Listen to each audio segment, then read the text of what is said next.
நடுவர் அவர்களே, வெற்றி மீது ஆசை வை. அருமையான தலைப்பு.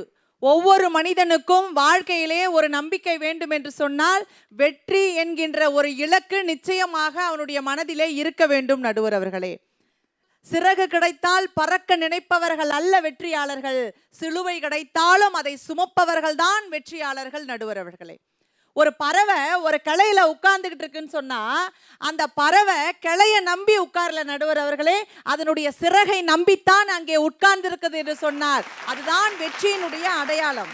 நல்லா யோசித்து பாருங்க. அலெக்சாண்டர் அவர்களை போய் கேட்டார்களாம், நீ இந்த நிலைமைக்கு வரத்துக்கு என்ன காரணம், இப்படி ஒரு உயரிய நிலைக்கு வரத்துக்கு என்ன காரணம் என்று கேட்டதற்கு அதுக்கு அலெக்சாண்டர் மாவீரர் என்ன தெரியுமா சொன்னார்?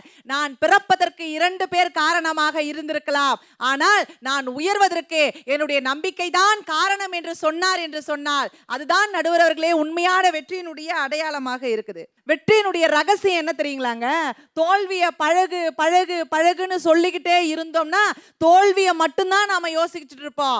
வெற்றியோடு நாம் வாழ வேண்டும் என்று நினைத்தால் மட்டும்தான் வெற்றியினுடைய உச்சத்திலே போய் உட்கார முடியும். நடுவர் அவர்களே, காஞ்சிபுரத்துல அந்த மாவட்ட ஆட்சியர் அலுவலகத்தினுடைய வாசலையில ஒரு பியூனு, அவரோட வேலை என்ன தெரியுங்களா? பெரிய வேலை எல்லாம் ஒன்றும் கிடையாது. கலெக்டர் வந்தா கேட்டை திறக்கணும், கலெக்டர் போனா கேட்டை மூடணும், அதுதான் அவருடைய வேலையே.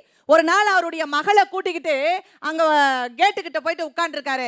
அப்ப கலெக்டர் வந்த உடனே மகளோட கொஞ்சம் பேசிக்கிட்டு இருந்த பொழுது கலெக்டர் வந்தாரு. வந்த உடனே இவர் என்ன தெரியுமா பண்ணாரு? எந்திரிச்சு போயிட்டு கொஞ்ச நேரம் இருமான்னு சொல்லிட்டு ஓடி போயிட்டு அந்த கதவை திறந்துட்டு வந்து கலெக்டர் போன அப்புறம் கதவை மூடிட்டு வந்து உட்கார்ந்தார். அப்ப அந்த பிள்ளை பார்த்து கேட்டுச்சு, அப்பா அப்ப கலெக்டர் வேலைன்னா அவ்வளோ பெரிய வேலையாப்பா அப்படின்னு கேட்டுச்சு. ஆமாம்மா, கலெக்டர்னா அவ்வளோ பெரிய வேலையம்மா அப்படின்னு சொன்ன உடனே அந்த குழந்தை என்றைக்கு தன்னுடைய தகப்பனார் கலெக்டருடைய கேட்டை திறந்து விட்டாரோ அன்றிலிருந்து மனதிற்குள்ளே வெற்றியினுடைய ஆசையை வைத்தது. நடுவர்களே, நாமும் கலெக்டராக வேண்டும் என்பதனால்தான் கண்ணகி IAS என்கின்ற ஒரு பெண்மணி உருவாகி இருக்கிறார்கள் என்று சொன்னால் அது வெற்றியின் மீது வைத்த ஆசையினால். நடுவர் அவர்களே, அம்பேத்கர் அவர்களை பத்தி நாம் சொல்லவே வேணாம். பெரிய விஷயம். அது எவ்வளவு பெரிய விஷயம் தெரியுங்களா? பெரிய வெற்றியை ரொம்ப ரொம்ப அசால்ட்டா சொல்லிட்டு போயிருப்பார். நடுவர் அவர்களே, அவர் பள்ளிக்கூடத்தில் படிக்கிறப்ப அந்த கோணிப்பை சாக்கு முட்டையை போட்டு ஓரமா ஒதுக்கி உட்கார வச்சு படிக்க வச்சாங்க. அப்ப சொன்னாங்க, உன்னை மட்டும் ஓரமா உட்கார வச்சிருக்காங்களப்பா, உனக்கு வருத்தம் இல்லையான்னு கேட்ட பொழுது அம்பேத்கர் அவர்கள் என்ன தெரியுமா சொன்னாரு? என்னுடைய இனம் ஓரமாக கூடாது என்பதற்காக நான் இன்று ஓரமாக அமர்ந்து படிக்கின்றேன் என்று சொன்னார் என்று சொன்னார். அதுதான் வெற்றியினுடைய ரகசியம். நடுவர் அவர்களே, ரொம்ப அழகா ஒரு விஷயம் சொன்னார். என்ன தெரியுமா சொன்னாரு? யாருக்குமே அந்த தைரியம் வராதுங்க, யாருக்குமே அந்த தைரியம் வராது. என்ன தெரியுமா சொன்னாரு? என்னால் எழுதப்பட்ட சட்டம் என் இன மக்களுக்காக எதிராக போராடும் என்று சொன்னார். நான் எழுதிய சட்டத்தை நானே தீயிலிட்டு கொளுத்துவேன் என்று சொன்னாரே. அந்த தைரியம் தான் நடுவர் அவர்களே வெற்றியினுடைய ரகசியம் என்பது.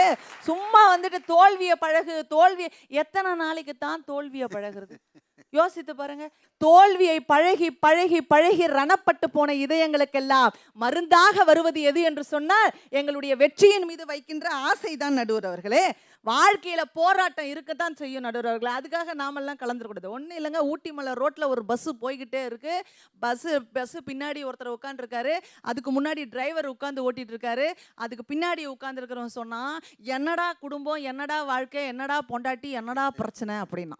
முன்னாடி இருக்கிற பஸ் டிரைவர் சொன்னாரு, நம்பிக்கை வைடா அப்படின்னா.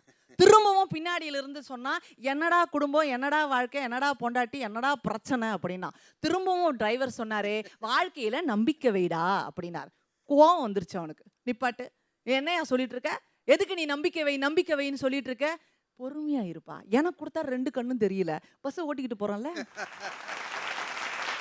வாழ்க்கையில நம்பிக்கை என்பது முக்கியமான ஒரு கட்டம். நடுகிறவளே, எந்த இடத்திலே ஒரு மனிதன் நம்பிக்கையை இழக்குகிறானோ அந்த இடத்திலே அவன் இறந்து போகிறான் என்பதுதான் இந்த வெற்றியினுடைய மிக உயர்ந்த ஒரு விஷயம். நடுகிறவர்களே, அது தெரியாம அவங்க பேசிக்கிட்டு இருக்காங்க.